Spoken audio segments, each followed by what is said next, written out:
कड़कनाथ सेठ का जंगल में अच्छा कारोबार था।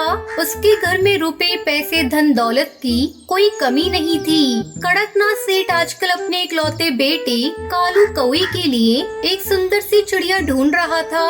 एक दिन कड़कनाथ सेठ के दरवाजे पर दस्तक होती है। दरवाजा खोलने पर कड़कनाथ सेठ को एक सुंदर सी चिड़िया दिखाई देती है। हाँ हाँ कहो बेटा, किससे मिलना है? अंकल जी, क्या आप कुछ देर के लिए मुझे अपने घोंसले में रुकने के लिए जगह दे सकते हैं? एक दुष्बाज मेरे पीछे पड़ा है। मेरे पिता ने एक बात से कुछ कर्ज ले रखा था। कर्ज चुकाए बिना ही मेरे पिता का देहांत हो गया है। जब से मेरे पिता की मौत हुई है, तब से वो बाज मुझ पर शादी करने का दबाव बना रहा है। मैं उस दुष्ट से शादी नहीं करना चाहती हूँ। किसी तरह से अपनी जान बचाकर यहाँ पर आई हूँ। प्लीज मुझे उस बाज की गंदी नजर से बचा लीजिए।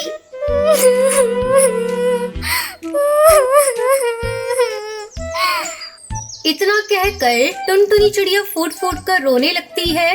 सुंदर चिड़िया की आंसू देखकर कड़कनाथ सेठ को उस पर तरस आ जाता है और वो उसको अपने घर में रुकने के लिए जगह दे देता है। अरे बेटी, रो नहीं तुम, इसे अपना ही घर समझो। जब तक तुम्हारे लिए किसी और जगह का इंतजाम नहीं हो जाता, तुम आराम से यहाँ रह सकती हो। अगले दिन अंकल जी, आज से दोनों वक्त का खाना और घर की साफ सफाई का सारा काम मैं किया करूँगी। अब आपने मुझे घर में रखा है, तो मेरा भी तो कुछ फर्ज बनता है ना। मैं भी आपके काम में हाथ बटाऊं। देखते ही देखते चंद ही दिनों में टुनटुनी चिड़िया कड़कनाथ और उसके बेटे का दिल जीत लेती है। अरे जिस बहू की तलाश में इतने दिनों से कर रहा था, मुझे लगता है टुनटुनी के रूप में मुझे वो बहू मिल गई है। अगर तुम्हें पसंद हो तो मैं टुनटुनी से तेरी शादी की बात चलाऊं? हाँ पापा, टुनटुनी तो मुझे भी बहुत अच्छी लगती है। अगर वो शादी करके हमारे घर आ जाएगी तो हमारा घर तो सच में स्वर्ग जैसा सुंदर हो जाएगा। उसके बाद कालू कौवा और टुनटुनी की शादी की तैयारियां शुरू हो जाती है। कड़कनाथ सेठ अपने इकलौते बेटी की शादी के लिए महंगे से महंगे जेवर और 36 पकवान बनवाता है। खूब धूमधाम से शादी का आयोजन होता है, जिसमें जंगल के सभी बड़े बड़े पक्षी महंगे तोहफों के साथ शामिल होते हैं। शादी के अगले दिन हरिया काका कड़कनाथ सेठ के घर आता है और जोर जोर से दरवाजा पीटते हुए बोलता है, अरे कड़कनाथ भाई साहब, उठिए, आखिर कब तक सोते रहेंगे? अरे सुबह से शाम होने आई है, क्या बात है? आज तो आपके घर का दरवाजा ही नहीं खुला। बार बार दरवाजा पीटने पर भी जब दरवाजा नहीं खुलता है तो हरिया काका पड़ोस के पक्षियों को बुला लाते हैं। सभी पक्षी मिलकर दरवाजा तोड़ देते हैं और घर के अंदर दाखिल होते हैं। अरे ये क्या हो गया? भाई साहब का तो पूरा घर खाली हो गया। रात में उनके घर में आए हुए इतने सारे तोहफे सब कहाँ चले गए? और इतना दरवाजा पीटने के बाद भी ये भाई साहब और कालू आखिर जाग क्यों नहीं रहे हैं? और इनकी नई बहू कहाँ चली गई? हाय, कोई पानी डालो इनके ऊपर, पहले इन्हें होश में तो लाओ, बाकी की कहानी तो ये खुद सुनाएंगे। फिर सभी पक्षी कड़कनाथ सेठ और कालू को होश में लाते हैं। अरे क्या बात है भाइयों, आप लोग सब मेरे घर में कैसे जमा हो गए? अरे कुछ बात हुई है क्या? नहीं भाई साहब, बात तो आप बताओ, आखिर हुआ क्या है? आप दोनों बाप बेटे बेहोश क्यों पड़े थे? और आपकी बहू कहाँ गई? आपका पूरा घर भी खाली पड़ा है। अपने घर की हालत देखकर और अपनी बहू टुनटुनी को यूं गायब देखकर वो दोनों सारा माजरा समझ जाते हैं और सर पकड़कर रोने लगते हैं। हाय हाय, मैं तो लुट गया, मैं बर्बाद हो गया। अरे वो कोई मजबूर चिड़िया नहीं थी, अरे वो तो एक लुटेरी दुल्हन थी जो पूरा प्लान बनाकर आई थी और मेरा सारा रुपया पैसा और धन दौलत लूट कर भाग गई। अब मैं क्या करूँगा? उसे कहाँ ढूंढूंगा? अरे मैंने उस पर भरोसा किया और उसने मेरे साथ इतना बड़ा विश्वासघात किया। कड़कनाथ सेठ इतने बड़े धोखे से उभर नहीं पाता और कुछ ही दिनों में सदमे से उसकी मौत हो जाती है। इस घटना के कुछ दिनों बाद पासी के जंगल के पक्षी आपस में बातें कर रहे थे। अरे दोस्तों, क्या आज ये अखबार पढ़ा? अरे ये देखो, आज के अखबार में क्या खबर छपी है। शहर से आए हुए एक करोड़पति कबूतर को गांव की सीधी सादी सी चिड़िया की जरूरत है। ना कोई दहेज, ना कोई बंधन, बस सादगी से शादी करके अपने साथ शहर ले जाना चाहते हैं। अरे भाई, पूरे जंगल में ये खबर फैला दो। अरे क्या पता हमारे जंगल के किसी पक्षी का भविष्य ही संवर जाए। देखते ही देखते बंटी कबूतर से जंगल की सभी चिड़ियाएं मिलने आने लगती हैं। बंटी कबूतर सभी चिड़ियाओं में से एक सुंदर सी चिड़िया को पसंद कर लेता है, जिसका नाम टूनी होता है। शादी वाले दिन फेरों के समय बंटी कबूतर सभी पक्षियों से कहता है, पक्षियों, आज मैं बहुत ही खुश हूँ। मेरे पास धन दौलत रुपए की कोई कमी नहीं है। मैंने जीवन में बहुत रुपया कमाया है। बस एक सुंदर और सुशील जीवन साथी की जरूरत थी, जो कि टूनी से मिलने के बाद पूरी हो गई है। आज से मेरी सारी संपत्ति की आधी मालकिन मेरी पत्नी होगी। वैसे तो मेरा इस दुनिया में कोई नहीं है, लेकिन फेरों से पहले मैं चाहता हूँ कि मेरा इकलौता भाई जो अभी अभी शादी में पहुँचा है, वो पहले मेरी दुल्हन को देख ले, उसके बाद ही मैं फेरे लूंगा। उसके बाद बंटी कबूतर का भाई कालू आकर दुल्हन बनी टूनी का चेहरा देखता है। अरे मैं तो मर गई। इतना कहकर टुनटुनी चिड़िया वहाँ से भागने लगती है। अरे भाग क्या रही हो मेरी प्यारी दुल्हनिया? और कितने नाम बदलोगी? अब तुम खुद अपनी कहानी सुनाओगी या मैं सुनाऊं? उसके बाद बंटी कबूतर सभी पक्षियों को टुनटुनी के बारे में बताता है। पक्षियों, ये जो दुल्हन टूनी है, इसका नाम कोई टूनी वूनी नहीं है। यह एक लुटेरी दुल्हन है, जो अमीर और पैसे वाले पक्षियों को पहले ढूंढती है और फिर उनसे शादी करने का ढोंग रचाती है। उसके बाद शादी की रात को पूरे परिवार को बेहोशी की दवा खिलाकर सारा रुपया और पैसा लेकर वहाँ से रफू चक्कर हो जाती है। इस लुटेरी दुल्हन ने मेरे बचपन के दोस्त कालू कौए को भी ऐसे ही फंसाया था, जिसके कारण उसके पिता इस दुनिया को छोड़कर चले गए। बस तभी से मैंने इस लुटेरी दुल्हन को पकड़ने का निश्चय किया और अखबार में एक विज्ञापन निकाला।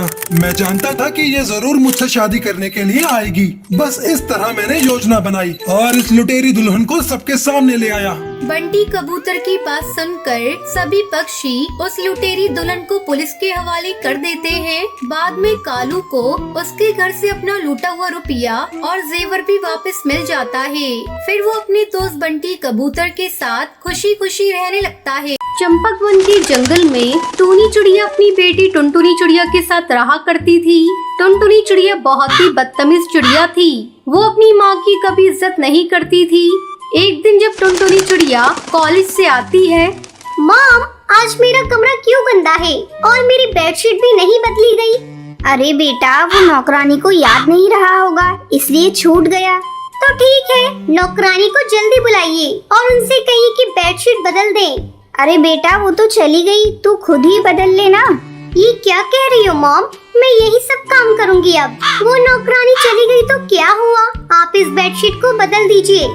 अरे टुनटुनी चिड़िया, तू ये कैसी बातें कर रही है? तुझे जरा भी तमीज नहीं है कि अपनी माँ से किस तरह से बात करनी चाहिए?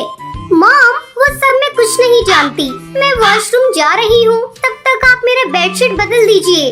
टुनटुनी चिड़िया वॉशरूम चली जाती है। पता नहीं इस चिड़िया का क्या होगा। दिन पर दिन ये बहुत ज्यादा घमंडी होती जा रही है। इसकी बदतमीजियाँ भी बढ़ती जा रही हैं।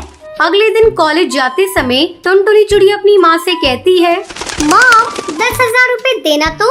अरे तू ये सुबह सुबह 10,000 रुपए का क्या करेगी? वैसे भी तू तो अभी कॉलेज जा रही है, वहाँ पैसों का क्या करना? खबरदार मॉम, आज के बाद से मुझसे ये मत पूछना कि मैं पैसे का क्या करूँगी। मैं अब बड़ी हो गई हूँ और हर बात का जवाब देना मुझे अच्छा नहीं लगता। अब तो मुझे पैसे देती हो या मैं खुद जाकर निकाल लूँ। फिर मुझसे ये मत कहना कि मैंने तुमसे बिना पूछे पैसे ले लिए। अरे बेटा, मैं तुझे पैसे दे रही हूँ, तू इतना नाराज क्यों हो रही है? ये ले पैसे, लेकिन इतने पैसे खर्च करना अच्छी बात नहीं होती। शाम को जब टुनटुनी चिड़िया कॉलेज से आती है तो उसके साथ उसकी दो सहेलियां भी होती हैं, पिंकी चिड़िया और लूसी कबूतरी। वो दोनों टुनटुनी चिड़िया के घर जाती है। टुनटुनी उनसे बैठने को कहती है। तुम दोनों यहाँ बैठो, मैं तुम दोनों के लिए चाय नाश्ता अरेंज करके आती हूँ। थोड़ी देर बाद जब टुनटुनी चिड़िया आती है तो उन दोनों से कहती है, और बताओ, तुम दोनों को मेरा घर कैसा लगा? तुम लोग तो मेरे घर पहली बार आई हो। तुम लोगों को पता है, इस बार कॉलेज के इलेक्शन में भी मैं लड़ने की सोच रही हूँ। जंगल के सभी पक्षी मेरे साथ हैं। हाँ, ये तो बहुत अच्छी बात है। तुम लड़ना, हम लोग भी तुम्हारा साथ देंगे। तभी टूनी चिड़िया चाय नाश्ता लेकर आती है। लो बच्चों, तुम लोग चाय पियो और किसी भी चीज की जरूरत हो तो मुझे बता देना। अरे टुनटुनी चिड़िया, तेरी नौकरानी तो बहुत ही मॉडर्न है।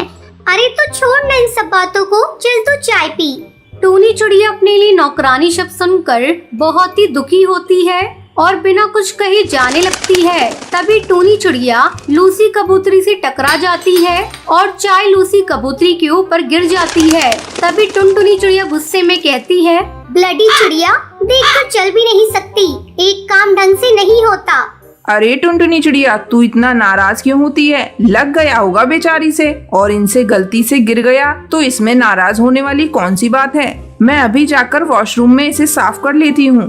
टुनटुनी चिड़िया का ये व्यवहार देखकर टूनी चिड़िया रोती रोती अपने घोंसले में चली जाती है।